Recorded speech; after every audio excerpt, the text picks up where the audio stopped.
Assalamualaikum untuk Bapak Moli Monai. Ketemu lagi bareng Jang Wahab di channelnya Kayu Agung Radio.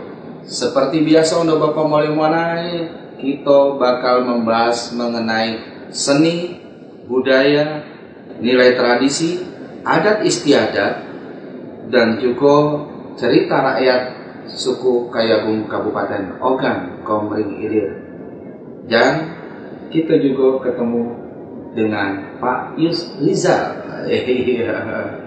Pak Yus Rizal salah satu dari budayawan dan sejarawan Kabupaten Ogan Komering Ilir. Apa kabarnya Pak Yus Rizal? Alhamdulillah sehat. Sehat. Setiap kali kita ketemu, ya tentunya penampilannya selalu berbeda-beda.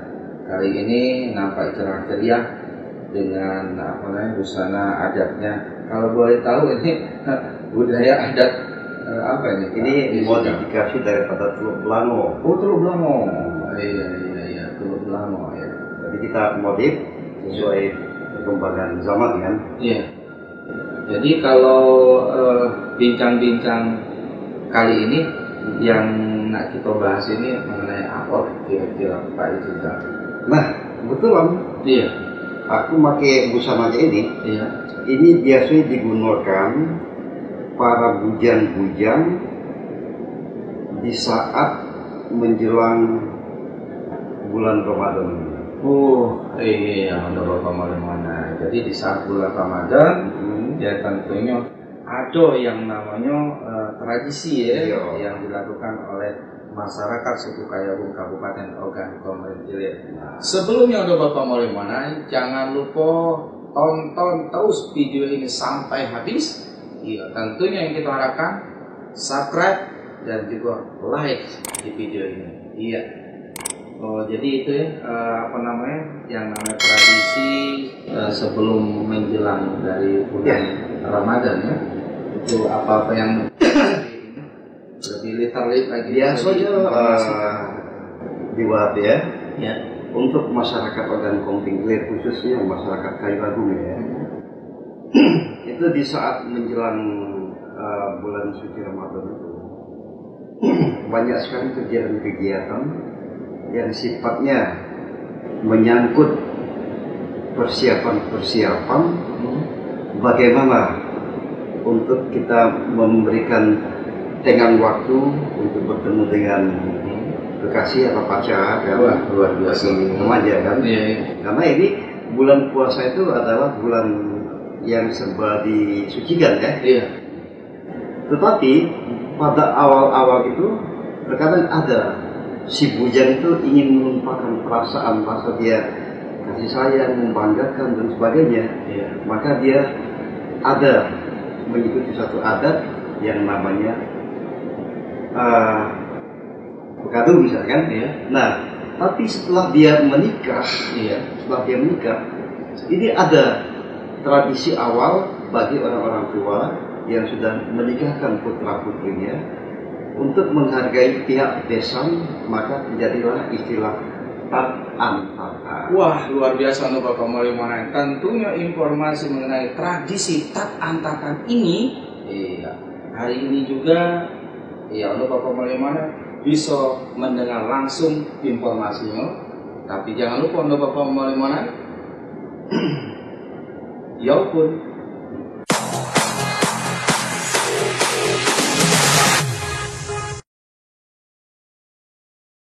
Iya, jadi tat antakan. Ya. Kalau boleh tahu itu Pak Yus Rizal, apa sih sebenarnya pengertian dari tat antakan itu? Iya. Nah, tat antakan itu, kalau kita alih bahasa ke bahasa Indonesia, itu antaran. Oh, antaran. Memberikan katakanlah satu pemberian. Iya. Yang diantarkan. Iya. Ini makna daripada tat antatan ya. Nah, tat antatan ini sudah merupakan menjadi satu tradisi dan juga adat dalam prosesi pernikahan. Jadi itu dilaksanakannya pada saat prosesi pernikahan. Pernikahan. Oh iya. Maksudnya rangkaian daripada prosesi pernikahan itu kan. Iya. Tetapi ini hanya dilakukan pada tahun-tahun awal mereka menikah. Tahun kedua dilakukan tapi tidak menyamai tahun pertama. Tidak menyamai tahun pertama. Nah, kapan tat-tatan itu dilaksanakan oleh si bujang? Iya. Pihak mempelai laki-laki. Pihak mempelai laki-laki ke pihak perempuan itu. Biasanya itu 1 minggu sebelum masuk bulan Ramadan dan sampai kepada 1 hari menjelang bulan Ramadan tat-tatan sudah dilaksanakan. Iya. Siapa itu Pak Yusijal yang berhak untuk menerima tat-tatan itu? Nah, sebelum kita bicarakan masalah yang berhak menerima, tentu saja bagaimana cara mengantarkan. Nah, iya luar biasa Bapak. Ya. Cara mengantarkan biasanya kan si perempuan sudah menikah ya. Iya. Sudah di rumah mempelai laki-laki ya. Nah, dari pihak laki-laki ini mereka mengundang kaum kerabat dia kan, terutama yang masih bujang gadis ya, untuk mengiringkan pengantin pengantin perempuan ini mengunjungi rumah-rumah keluarga dia untuk mengantarkan satu bingkisan ya. Itu yang mendapat itu mulai dari orang tua kandung, adik bapaknya, adik ibunya, saudara-saudara kandung dia, kemudian sampai ke katakanlah bibi sepupu, paman sepupu, sampai ke garis buyut bersaudara. Tetapi masing-masing ada tingkatan-tingkatan. Ada tingkatan-tingkatannya. Ya. Isi dari tat-tatan itu kalau boleh tahu Pak Yusijal apa itu? Nah, kalau dia mengantar untuk orang tuanya, untuk kakak adiknya, ini berupa wadah yang disebut tanduk ya. Tanduk. Iya. Tanduk itu isinya itu perlengkapan dapur, mulai dari bawang, gula, kopi, susu, gandum, sagu, terus ada minuman kaleng, ada mentega, ada sebagainya. Katakan sembako ya. Sembako. Ditambah lagi dengan hal-hal yang lain. Iya. Itu kalau untuk orang tua dari itu. Iya. Itu untuk ayah ibunya. Untuk saudara ayahnya, untuk saudara ibunya. Berapa jumlah saudara itu? Itu pun jumlah tanduknya. Ya, misalnya ibunya ini sebanyak 5 bersaudara. Berarti 5 tanduk untuk sebelah ibunya.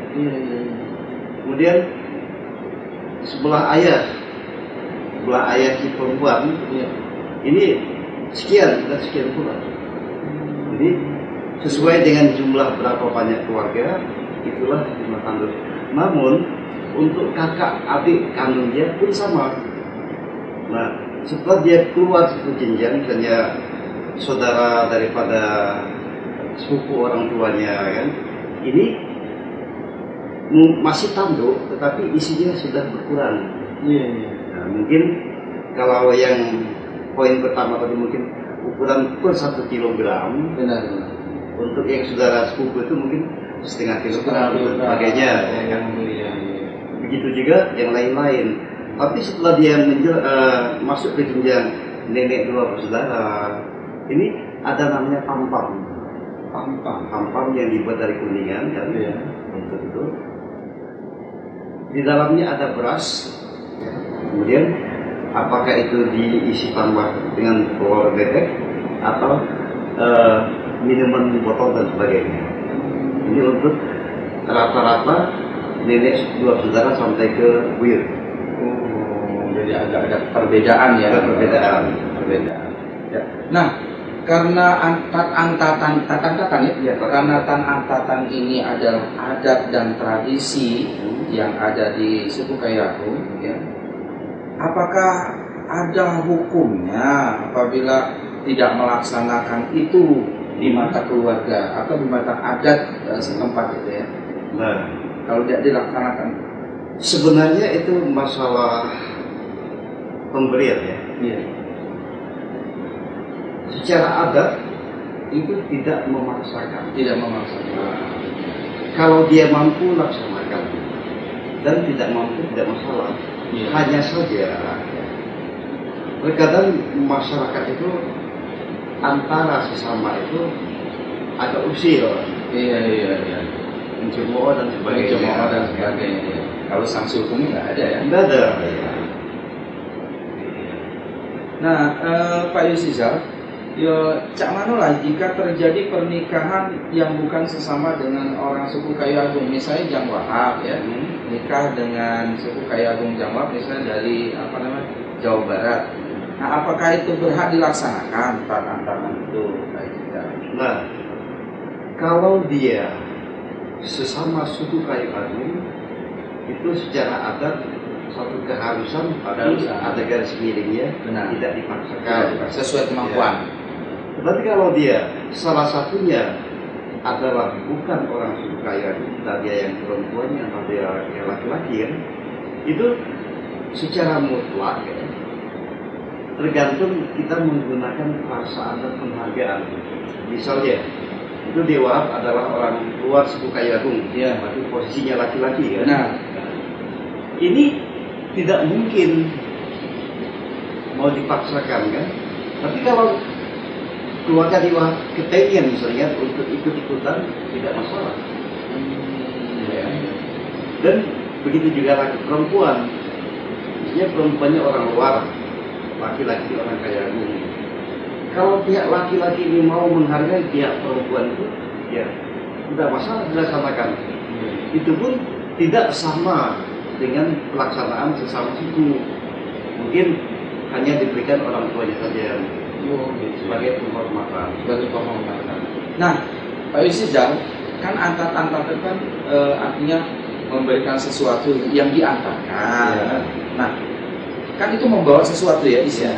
Nah, apakah ada yang sudah diterima oleh dia lantas diisi kembali oleh orang bersangkutan? Nah, kira-kira yang namanya tat antara, ya, memberi dan membalas. Memberi dan membalas. Biasanya kalau dia tuh berisi berupa sembako yang lengkap kan, benar, maka pihak itu akan membalas minimal dengan beras ketan. Paling mungkin dia sekitar 10 kilo kan, ditambah lagi lain-lain. Kalau dia yang berupa lebih rendah nilai dengan yang utama, mungkin dia hanya memberi semampu dia, tetapi tidak akan sama dengan apa yang diberikan. Benar. Mungkin dibalas dengan buah-buahan, sebagai kelapa, pisang dan sebagainya. Oh itu ya. Jadi ada yang mengantarkan, ada yang dibalas, tapi dibalas tidak sama nilainya. Apa yang sudah diberikan ya. Bapak mau menarik yang kita ya, kalau mendengarkan mengenai masalah adat, istiadat atau tradisi yang ada di suku daerah Bapak mulai masing-masing, tapi yang tak kalah penting itu mengupas informasi adat dan tradisi yang ada di Kabupaten Rokan Bapak ini. Mungkin pesan terakhir ya untuk Bapak mulai mana? Kita berharap kepada masyarakat, terutama masyarakat Kayu Agung ya, kita kalau sudah mendekati bulan suci Ramadan, ya, kalaupun kita mampu, ya tidak masalah kita melaksanakan satu tradisi tatan ini ya. Tapi kalau tidak mampu, kita jangan memaksakan diri. Dan untuk masyarakat luar, janganlah adat istiadat tradisi Kayu Agung itu menjadi momok atau sebagai penghalang membatasi kita untuk bersilaturahmi, menyatukan diri satu sama lain. Wah, luar biasa Bapak Mulai. Kalau nggak itu, sebelum kita mengakhiri perbincangan kita hari ini, ya untuk Bapak Mulai sekali lagi, ya tonton terus video ini sampai habis di channelnya Kayu Agung Radio, dan kalau ada komen, masukkan ke kolom komen kita. Jangan lupa untuk Bapak Mulai di-share video ini. Ya. Baik, kalau itu kita akhiri perbincangan malam ini, ya hari ini, dalam ucapan Assalamualaikum warahmatullahi wabarakatuh. 90,4 Ayo Agung Radio.